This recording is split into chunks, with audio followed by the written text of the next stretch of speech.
177. 3 simple numbers. Add them up and what do you get? Well, you get a sum total of 15, but more than that, you get one of the most beautiful, rare, and impressive works of engineering art that the automotive landscape has ever seen. For the uninitiated, 177 was Aston Martin's flagship, high-performance supercar of the 2010s. Ultra-exclusive and ultra-expensive. It featured a unique 7.3-liter V12, which produced an eye-watering 750 horsepower and 553 pound-feet of torque, making it the most powerful naturally aspirated engine in the world at the time. And it wasn't just some re-skinned DBS with a big engine. No, the 177 had a bespoke chassis, consisting of a carbon fiber monocoque and inboard pushrod suspension like you'd find on an F1 car. And if all that wasn't enough to warrant its $1 million price tag, then its rarity alone could. As its name suggests, production was limited to just 77 examples. That is, until the car we see before us today ruined it for everybody. This is the story of how one of Aston Martin's original prototypes became the 78th road-legal 177. Oh, and with 40,840 kilometers on the clock, it also happens to be the highest mileage example in the world. If you thought your car was expensive to fix, well, prepare your anus.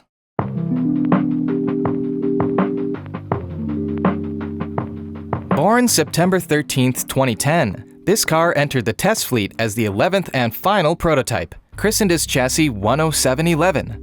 As with most newborns, it was immediately thrust into the spotlight, having its picture taken by hordes of excited onlookers. But unlike human babies, this car spent a majority of its infancy at the racetrack. By October 2011, about a year after its creation, 14,000 miles, or 22,500 kilometers, had been accumulated through rigorous endurance testing at the Nardo test track in Italy and Germany's Nürburgring.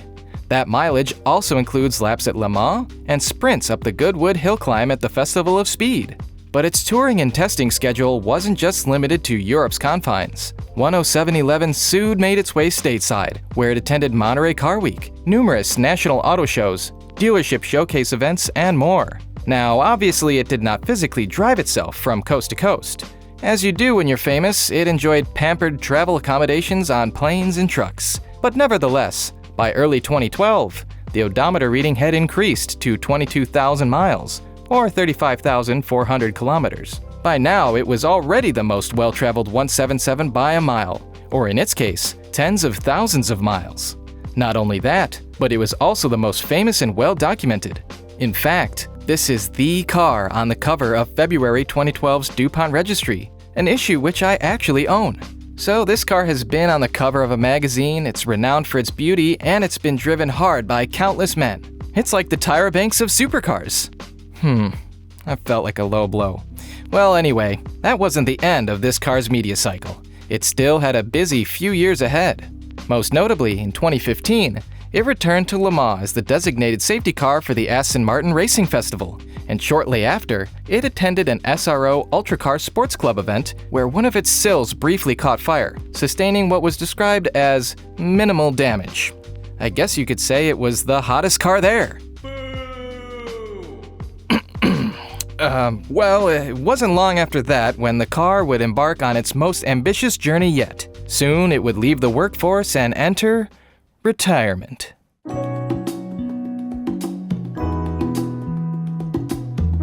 The year is 2017. Total mileage, 23,835, or 38,358 kilometers. This marks a turning point in the Aston story. Its prototype status would end, and it would become a production car.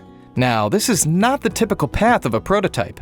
Normally, development cars get stuffed in a museum, or crushed, or lost and never seen again. But not this one. Remarkably, and in contention with the other 177 owners, the car was to be restored, sold to a private party, and registered in the United States. This meant that there would no longer be 77 registered vehicles in existence, but rather 78. Might as well drive a Honda with production numbers that big. But needless to say, Aston Martin went ahead with the 7-month-long restoration anyway because, well, money.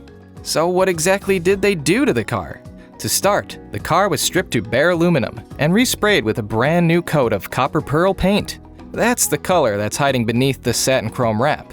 The exterior also got new wheels, headlights, taillights, grille, and diffuser. From there, the interior was basically removed entirely and replaced.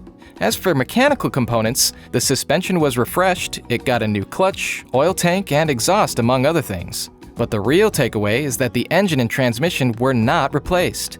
All of that endurance testing and track use is still ingrained within the drivetrain's history, and that's impressive in its own right. Now, to be clear, this was the only prototype of the 11 made that was converted to a road legal spec. And interestingly, the exact status of all the other prototypes can't be pinned down precisely. 3 of them were said to be sold to collectors, another 3 potentially crash tested, 1 of them was converted into the one-off Aston Martin Victor, and 1 became the elusive 177R. The remaining 2 are a mystery. And as if it wasn't exclusive enough, it's also one of only 7 to be registered in the United States. Lucky me.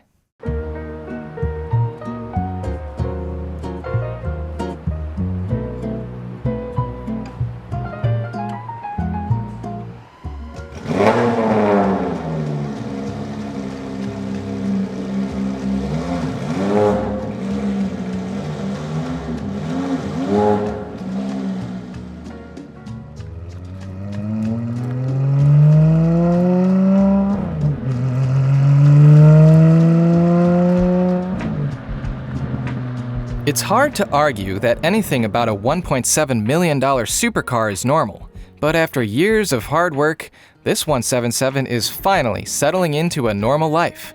Or at least one you'd expect of a car in this category. Since its restoration, it's had 2 owners. The first owner, who was responsible for the conversion in the first place, owned the car for 2 years, put 500 miles on it, and promptly sold it. Once the car was sold to its second and current owner, it continued its path of normalcy. In fact, upon taking ownership of the vehicle, this Aston did the most normal thing a British car knows how to do. It broke! The culprit was a leak in the air conditioning system. On a normal car, this could be an expensive fix, but this is a limited production supercar we're talking about. Remember when I said to prepare your anus? Well, get the lube ready. $45,000. It costs $45,000 to repair the AC.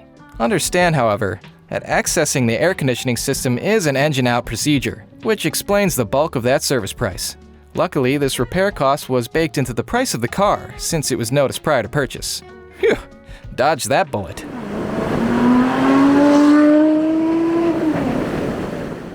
Though, the repairs don't end there. Seems no matter the price, there's no escaping a British car's natural instinct to fall apart at any given moment. In the 2 years and 1,000 miles of current ownership, this 177 has had a host of things go wrong. Currently, the windshield wiper motor isn't working, and Aston Martin wants $10,000 for a replacement. Best to stay out of the rain anyway.